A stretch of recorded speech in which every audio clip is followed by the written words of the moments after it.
New videos every day. Life, wisdom. I'm Psychiatryth Correspondent Corrina Rachel, and I'm joined today by Dr. Colin Ross, an author and practicing psychiatrist based out of Dallas, Texas. Thank you so much for joining me today. My pleasure. Today I would like to talk about the role of childhood trauma and how that might relate to psychological disorders later in life. Sure. Can you just talk a little bit? I know that you have a lot of information and research that you've done about the role of trauma and how it affects people later on in their lives. Can you just give us a little information on that? My basic view, which is supported by a lot of research, but is not accepted by all psychiatrists, is that trauma is like the main thing going on in the mental health field, in the form of childhood physical sexual abuse, childhood neglect, family violence.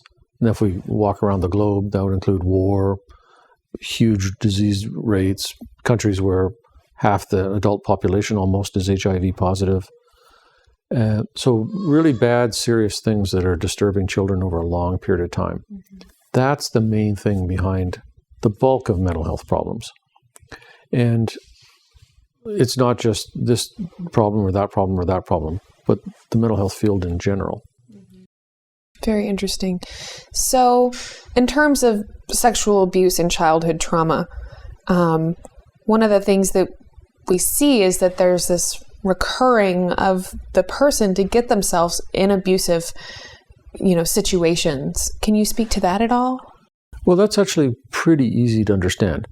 If you've grown up in a family where everybody speaks English all the time, you end up in the pattern of speaking English. If you grow up in a family where everybody likes to hunt and fish, the odds are you're going to hunt and fish. If you've learned that your role in life is to be an object for sexual use by others and abuse, you just kind of learn that pattern and it carries on until it gets interrupted by some sort of recovery process. So it's what you're taught, it's what you believe about yourself. Also, clearly, if your father's having sex with you, there's a problem with boundaries in the family. So you don't learn healthy boundaries, how to keep people from invading your personal space. You don't have the normal coping strategies and defenses. So then there's all kinds of predators out there. They sense that you're a willing victim and they're on you. So there's many kind of factors that all lead to this pattern continuing and continuing. So what kind of research has been done about the effects of childhood abuse or sexual abuse? There's actually quite a lot of research now, and childhood sexual abuse is a risk factor for. That means it increases the odds that you'll have a given problem. So clearly, if you have a childhood sexual abuse history, your risk of having depression at least doubles. If you have a childhood sexual abuse history, your risk of psychosis and schizophrenia goes up. And there's in the last 5 years, a whole series of large studies pointing to that conclusion, which was completely not possible, not accepted 20 years ago. So there's a whole variety of different mental health problems that you're more likely to have if you've been sexually abused as a child. That's interesting. And then so it would seem that most children who have that kind of past, that kind of childhood, as they're growing into adults, how are those effects, how does that play into them eventually receiving a mental health diagnosis? Well, if you've been treated horribly, it's not like there's ever a family where everything's fine, but dad's having sex with the daughter. It just doesn't happen. There's always a whole bunch of problems in the family. So usually there's, besides the sexual abuse itself, there's some sort of emotional abuse, verbal abuse. There's often physical violence.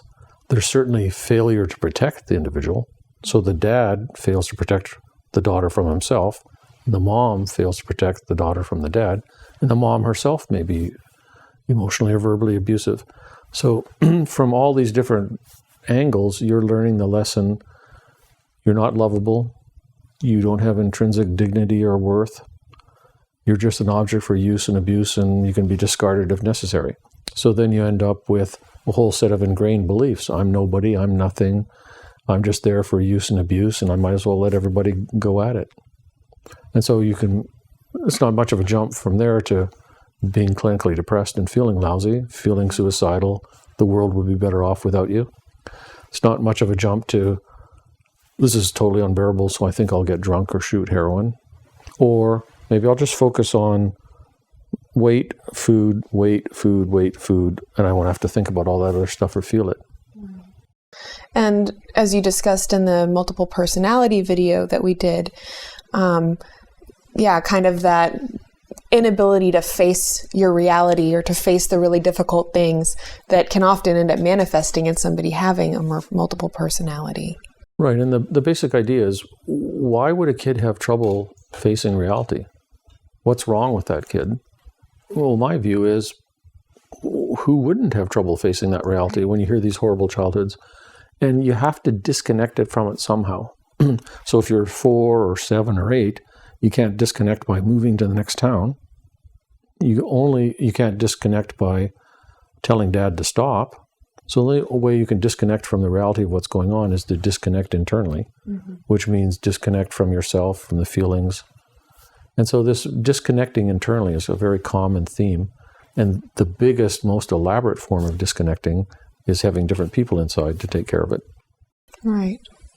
So you spoke on the break about a study involving monkeys where they were actually examining how different childhood experiences affected them. Can you talk a little bit more about that? There's actually now monkey and mice and rat research. So the monkey experiments are the Harlow monkey experiments, which are very famous. They're in all the different psychology textbooks. And Harlow was the chief psychologist.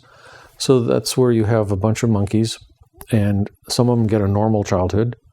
The next group, instead of a normal mother, they've got a wire cage for a mom that they try and hug, but this wire cage doesn't give them any love back. And they find then that these monkeys have certain behavioral problems. They step that up by having a wire cage mother who had pneumatic jets attached to it, which gave a really big puff of air. It was very scary to the monkey. So this was now a mom who was cold, emotionally unavailable, non-nurturing, and actively physically abusive.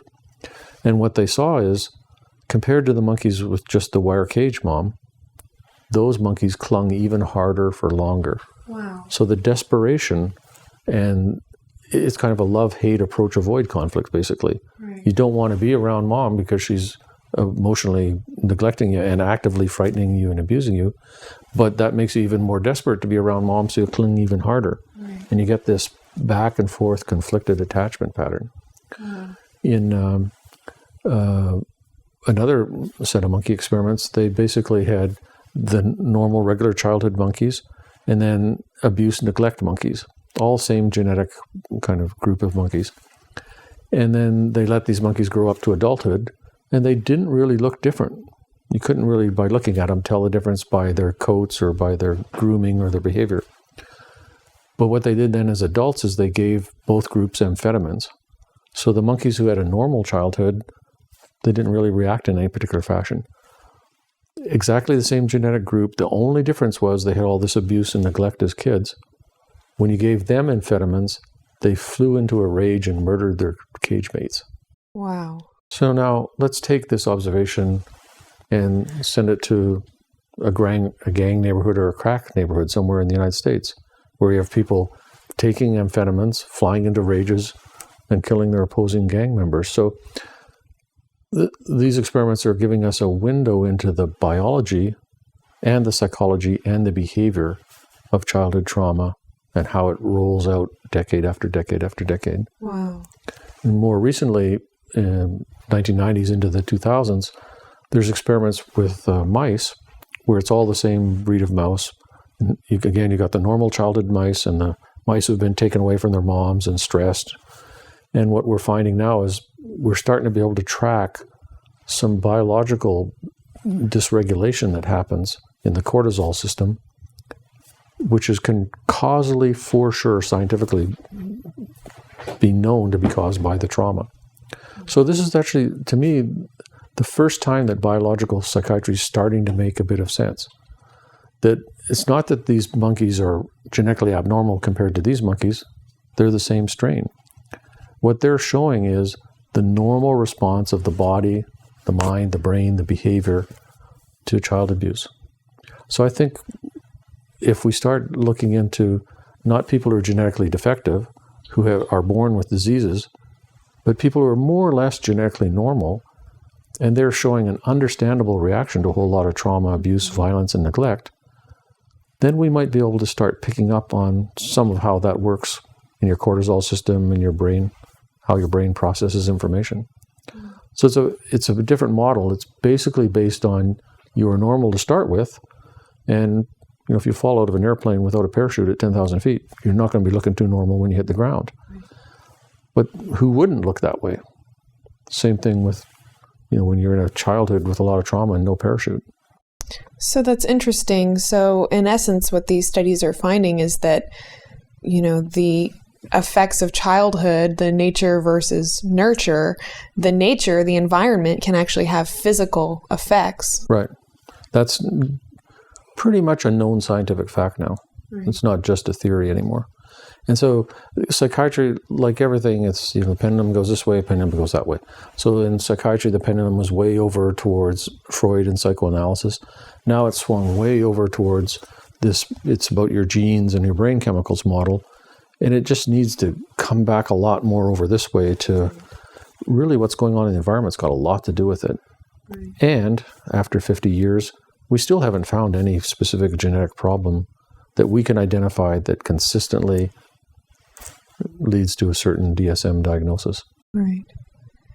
So, as a psychiatrist, what kind of advice might you give someone who does have abuse or sexual abuse in their past and who is either experiencing depression or experiencing something to that effect? Well, the psychotherapy and the recovery process can take years, so quick advice has never cured anything. But basically what I would say is, just because you were treated badly as a child doesn't mean that you deserved it, and doesn't mean that you are fundamentally a bad person. That's a lesson that you think would be obvious, but it's very hard to unlearn this lesson that you are nobody and nothing. Second thing is, what you're experiencing in life is a bunch of serious problems, and some of your behavior and your coping strategies are not totally healthy. But that's understandable given what you've come through. So what you're experiencing is a kind of an understandable, normal human being reaction to what you've been through. It's not evidence that you're some sort of genetically defective person. And then the third thing is, you weren't responsible for, you couldn't control what was going on in a childhood, but now as an adult, you can take responsibility for what you do, the choices you make, who you hang out with, what drugs you do or don't take, whether you do or don't get into therapy. And if you get into therapy and actually work hard, it's realistically possible you could make a really impressive, amazing recovery. That's actually realistically possible. And you've had experiences. Yeah, I've seen that many, many times. Very cool. Well, thank you so much for joining me today. That's about all we have time for. I want to thank you for tuning in. I hope that you enjoyed this video. If you did, I hope that you will give me a thumbs up and click on that like button. I hope that you'll leave your comments, questions below. And be sure to subscribe to Psychetruth so you can catch all of our future videos. Thank you so much for watching, and I'll see you soon.